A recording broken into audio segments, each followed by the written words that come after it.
ሰላም ቤተሰብ እንዴት ናችሁ? ህሊና ነኝ። እንደምን ቆያችሁ?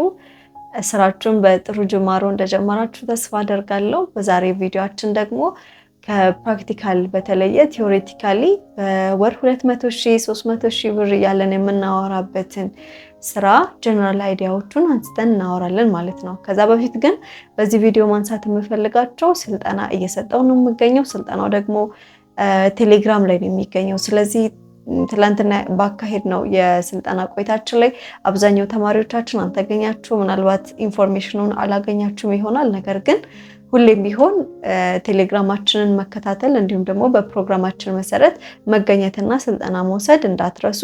ከዚህ በኋላ ስልጠናዎቻችን በተከታታይ ቀናቶች የሚካሄዱ ሲሆን ቴሌግራም ላይ የምናሳውቃችሁ ይሆናል። ወደ ዛሬው ቪዲዮአችን ከመሄዳችን በፊት አንዳንድ የገጠሙኝን ነገሮች ልንገራችሁ። የመጀመሪያው አብዛኞቻችሁ ትመጡና እንዴት ነው ገንዘብ ማውጣው? መቼ ነው ገንዘብ ማውጣው? ስንት ሲሞላልኝ ነው ገንዘብ ማውጣው? የት አለ ንግድ ባንክ፣ የት አለ ቴሌብር የሚሉ አይነት ጥያቄዎች ሲስተናገዱ አያለሁ። እነዚህ ነገሮች በጣም ስህተት ናቸው እና ያልበሰሉ ናቸው ብዬ አምናለሁ። ምክንያቱም ለምሳሌ አንድ መንግስት ሰራተኛ ቢኖር አንድ ወር ከሰራ በኋላ ነው መንግስት ሂሳብ የሚያስብለት አይደለም፣ ወይም ወራዊ ደሞዙን የሚያስብለት። ከሰራችሁ በኋላ ነው ገንዘብን የምታገኙት። በዚህ ስራ ላይ ውጤትን የምትፈልጉ ከሆነ መስራት የምትፈልጉ ከሆነ ወይም ደግሞ ይገኝበታል እያልነው ያለውን ገንዘብ ማግኘት የምትፈልጉ ከሆነ ፎከስ ማድረግ ያለባችሁ ገንዘቡ ላይ ሳይሆን ስራው ላይ ነው። እኔ ብታምኑም ባታምኑም በዚህ ስራ ላይ ኦልሞስት ከ18 ሰዓት እና ከ20 ሰዓት ያላነሰ ሰዓት ነው የምሰራው። ብታምኑም ባታምኑም ማለት ነው። ያችን ገንዘብ ለማምጣት ይህን ሁሉ መስዋዕትነት ነው የምከፍለው። ይህን ያህል መስዋዕትነት ክፈሉ እያልኳቸው አይደለም። ሁሉም ሰው የየራሱ ሀስልና የሚያልፍበት መንገድ አለው። ነገር ግን እንደመጣችሁ አይደለም ገንዘብ የሚመጣው፣ ወይም ደግሞ እንደ ቅጠል የሚሸመጠጥ ነገር አይደለም። ገንዘብ መልፋትና መትጋት ይኖርብናል። ስለዚህ ሁላችሁም ወደዚህ ስትመጡ ስሩ ፕሮሰስ ገንዘቡን ማግኘት አለባችሁ ነው እንጂ ዛሬው እንደመጣችሁ ገንዘቡን ታወጣላችሁ ማለት አይደለም። አይናው የሆነ እንትን ያረጋችኋል እኮ የሆነ ኤክሳይትድ እንድትሆኑ እንድትጓጉ ምናምን ልትሆኑ ትችላላችሁ። ምንም ጥያቄ የለውም። ነገር ግን ስራ ነው ያዝነው አይደለ? ስራ እስኪያዝን ድረስ ደግሞ ጀስት እንደ ስራ ቆጥረን እኛ እስካልሰራን ድረስ ገንዘብን እኛ እስካላከበርነው ድረስ ቫልዩ እስካላደረግን ድረስ እሱ መልሶ ሊያከብርንና ቫልዩ ሊያደርግልን አይችልም።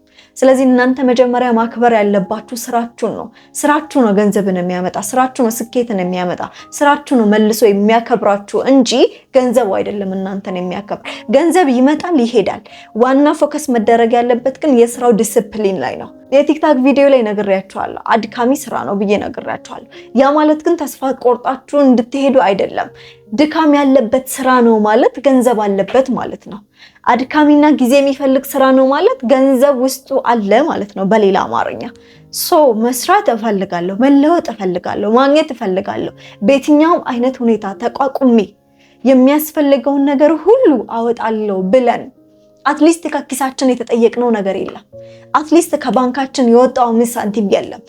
በባዶ ኢነርጂያችንን እየሰጠን ጊዜያችንን እየሰጠን እውቀታችንን እየሰጠን መስዋዕትነት እያደረግን ቤተሰቦቻችንን ጊዜያችንን ጥሩ መልካም ማሳለፍ የምንፈልጋቸውን ጣፋጭ ጊዜያቶች ሁሉ መስዋዕት እያደረግን የምንሰራው ከኪሳችን ገንዘብ ስላልወጣ ነው። ስለዚህ እነዚህ ነገሮች መውጣት አለባቸው። ስለ ኢንቨስትመንት ስናወራ ናት ኦንሊ ማውራት ያለብን ስለ ገንዘብ ኢንቨስትመንት ብቻ አይደለም። ስለ ጊዜ ኢንቨስትመንትም ማውራት አለብን። ስለ ጉልበት ኢንቨስትመንት ማውራት አለብን።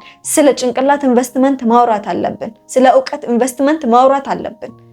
ዩሲ ለማለት የፈለኩት ስለዚህ ኢንቨስት የምታደርጉት ነገር አለ። በባዶ ገንዘብ ሊመጣ አይችልም። አይመጣም። ከመጣ ራሳችሁን መጠየቅ አለባችሁ። ቢሃይንድ ከጀርባ የሆነ አካል አለ ማለት ነው። በባዶ የመጣላችሁ ገንዘብ ከሆነ ራሳችሁን መጠየቅ አለባችሁ። ያ ነገር ትክክል ነው ወይስ ትክክል አይደለም የሚል ማለት ነው። ስለዚህ አብዛኞቻችሁ ስትመጡ በቀን 5,000 ብር በቀን 7,000 ብር ስንላችሁ ዋው ምናምን በቃ ተደማችሁ ትመጡና ከዛ በኋላ ወዲያው ነው ባክ የምታደርጉት። በቀን 7,000 ብር ኢትዮጵያ ውስጥ እኮ ቀላል አይደለም። አንድ መርካቶ ያለ ነጋዴ የማይሰራውን ስራ እኮ ነው ስራ እያልኩ ያለሁት። ቤት ቁጭ ብለህ ትሰራለህ ማለት አልጋ ላይ ተጋድመህ ትሰራለህ ማለት አይደለም። ፀሐይ፣ ዝናብ፣ ታክሲ ሳይፈራረቅብህ ትሰራለህ ማለት ዋጋ አትከፍልም፣ አትደክምም እያልኩኝ አይደለም።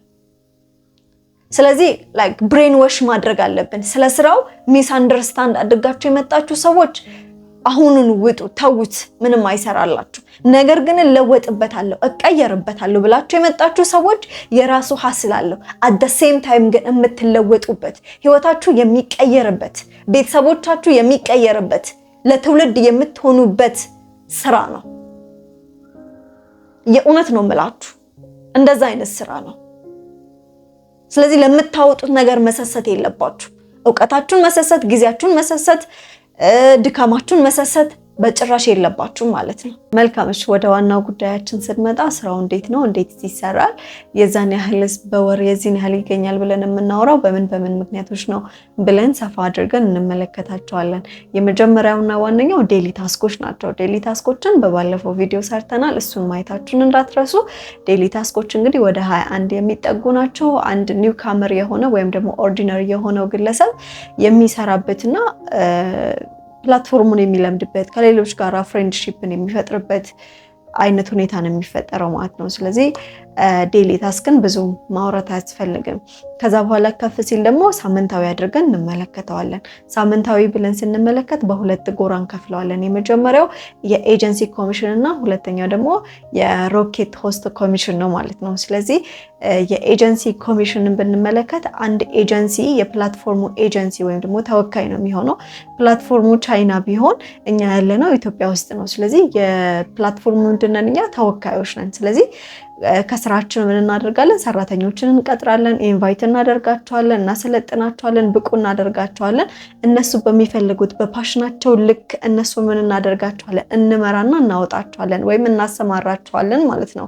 በዛ ጊዜ ፕላትፎርሙ ምን ብሎ ነው የሚያስበው? እነዛ ሰዎች ወይም ደግሞ የመጡ ሰዎች በእኛ አማካኝነት እዛ ቦታ እንደተገኙ የእሱን ኮይን ጀነሬት ያደረጉት በእኛ ስልጠና አማካኝነት እንደሆነ ስለሚያስብ ለእኛ የማይቋረጥ ገቢ ሳምንታዊ ኮሚሽን ይኖረናል ማለት ነው። ሳምንታዊ ኮሚሽን ስንል እንግዲህ በየሳምንቱ ፍላክቹዌት የሚያደርግና ራሱን የሚያድስ ከዜሮ የሚጀምር ሲሆን በዛ በደረጃችን ልክ ወይም ደግሞ በሌቭላችን ልክ ኮሚሽኖች ይታሰቡልናል ማለት ነው። ያም ደግሞ ከስራችን ያሉ ልጆች ኢንቫይት ያደረግናቸው ያሰለጠናቸው ልጆች ፓርቲስፔት ባደረጉ ልክ በሰሩ ልክ እና በተንቀሳቀሱ ልክ ለኛ ፕላትፎርም ያስብልናል። ስለዚህ ኤጀንሲ በወር የዚህን ያህል ገንዘብ አገኘ፣ በቀን የዚህን ያህል ገንዘብ አገኘ የምንለው በኮሚሽኑ በለፋበት ልክ ነው ማለት ነው። ለምሳሌ አንድ ሰው ተሰጥቷለኝ ብሎ ሊያስብ ይችላል። ባህላዊ ሊሆን ይችላል፣ ዘመናዊ ሊሆን ይችላል፣ በድምጽ ሊሆን ይችላል፣ በእምነት ሊሆን ይችላል። በተለያዩ ርዕሰ ጉዳዮች ላይ ታለንት አለኝ ወይም ደግሞ ተሰጥቷለኝ ብሎ ቢመጣና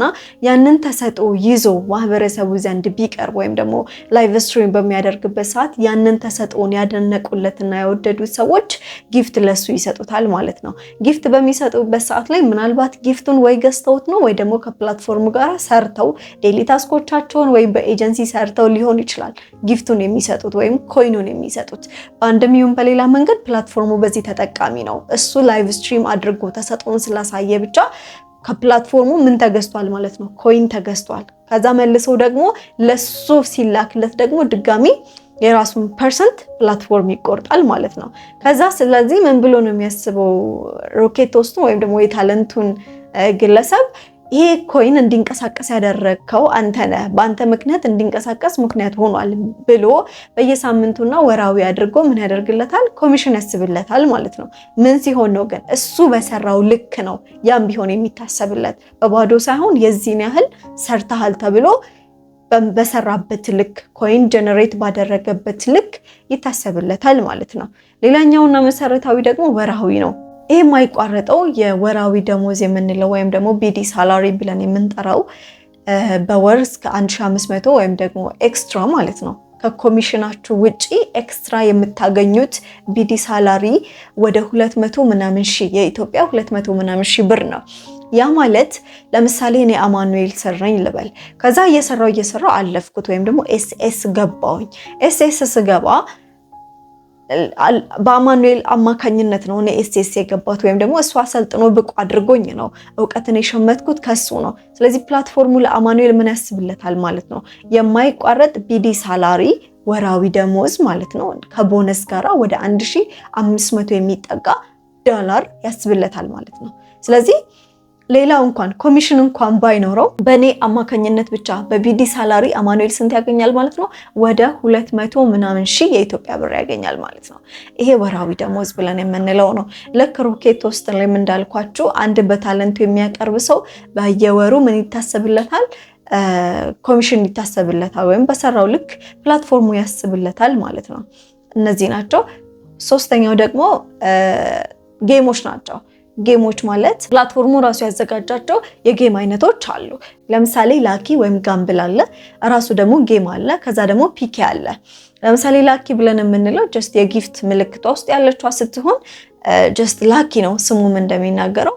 ጀስት ጋምብል በማድረግ ብቻ እኔ ማቃት ልጅ አለች በቀን እስከ 10 ሺህ ብር በላኪ ብቻ የምትሰራ ማለት ነው። በቀን 10 ሺህ የላኪ ትሰራለች። ስለዚህ በላኪም ገንዘብ መስራት እንችላለን። ነገር ግን እሱ እንድንጠብቀው ወይም ደግሞ እንድንከተልለት የሚፈልገው ሩሎች አሉት። የመጀመሪያው ኔትወርካችን ጥሩ መሆን አለበት። ሁለተኛ ደግሞ ጥሩ ኮይን ይዘን ልንገባ ይገባል። ሶስተኛ ጋምብል የምናደርግበት ቤት መሰረታዊ ነው። የየራሳቸው ሪኳየርመንቶች አሏቸው። ሌላኛው ደግሞ ጌም ነው። ጌም ማለት ከፕላትፎርሙ ጋር ነው የምንጫወተው። ስለዚህ እነዛን ጌሞች ካወቅን፣ አጫዋወቱን ካወቅን፣ ስፔሻሊ እዚህ ቦታ ላይ ወንዶች በጣም ቤስት ናችሁ ብዬ አስባለሁ። ያው ሰፈር ውስጥ እየተጫወታችሁም ስለምትውሉ ብትሞክሩ ቆንጆ ነው ብዬ አስባለሁ። ሶስተኛው የጌም አይነት ደግሞ ፒኬ የምንለው ነው። ፒኬ የምንለው ደግሞ ሁለት ተቃራኒ የሆኑ ግለሰቦች ጨዋታ ይጀምራሉ። ልክ እንደ ቲክታክ ማለት ነው። ጀስት ጌም ነው።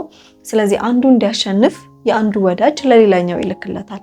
ለምሳሌ እኔና አማን ጨዋታ እየተጫወተን የኔ ወዳጆች ለኔ ስጦታ ይልኩልኛል እኔ እንዳሸንፍ፣ የአማንም ልክ እንደዛው ይልኩለታል ማለት ነው። በዚህ ውስጥ ሰውየው ምን ያስብለታል ማለት ነው? የኮሚሽን ይታሰብለታል። አት ዘ ሴም ታይም ደግሞ ጊፍትን ያገኛል ማለት ነው። በዚህ ገንዘብ መስራት እንችላለን። ስለዚህ እነዚህ እንግዲህ ከብዙ ጥቂቶቹ ያነሳናቸው ናቸው። ስለዚህ የስራውን ሂደት ጀነራላይዝ ሳደርግላችሁ የመጀመሪያው አንድ ሰው ወደዚህ ፕላትፎርም ሲመጣ በዴይሊ ታስኮች ለአንድ ሳምንት ሊሆን ይችላል፣ ለ15 ቀን ሊሆን ይችላል ቢሰራ በጣም ውጤታማ ይሆናል። ሁለተኛ አካባቢው ላይ ያሉትን ሰዎች፣ የስራ ባልደረቦቹን፣ የሃይማኖት ቦታዎችን፣ የተለያዩ ሰዎችን ኢንቫይት ቢያደርግ ወደዚህ ፕላትፎርም ቢያስገባ ይታሰብለታል። አልፎ ደግሞ ኤጀንት ቢሆን፣ ተወካይ ቢሆን ለዚህ ፕላትፎርም ምን ይታሰብለታል? ሳምንታዊና ወራዊ ይታሰብለታል። በተጨማሪ በታለንት ቢሰራ፣ ባለው ችሎታ ቢሰራ ይታሰብለታል።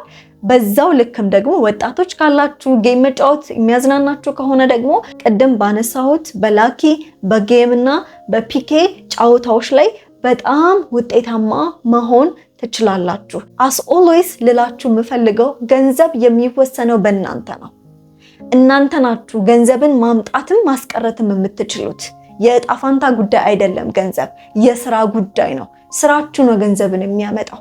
ስለዚህ ድሃ ብትሆንም ሀብታም ብትሆንም አሁን ላለህበት ህይወት ተጠያቂው አንተና አንተ ብቻ ነህ። ዶላር እጅህ ላይ ነው ያለው። መጠቀም የምትችለው አንተና አንተ ብቻ ነህ ማለት ነው። አውቃለሁ አድካሚ ነው፣ ትዕግስት አስጨራሽ ነው። ነገር ግን ትዕግስት ፍሬዋ ጣፋጭ ነው።